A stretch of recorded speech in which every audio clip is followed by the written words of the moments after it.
seco deserto está tomando conta do planeta. A água doce, bebível, potável está acabando.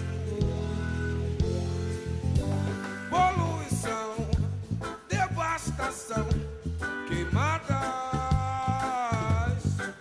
desequilíbrio mental, desequilíbrio do meio ambiente.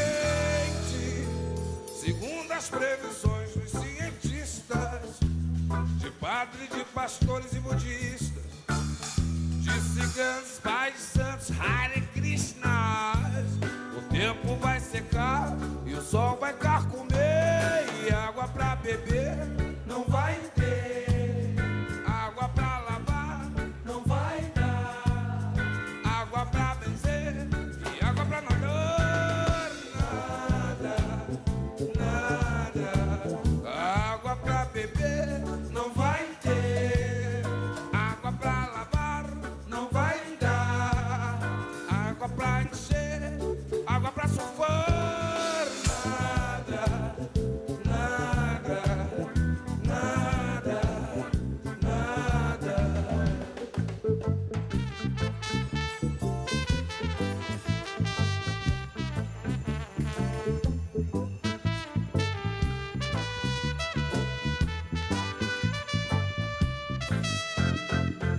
O seco deserto está tomando conta do planeta.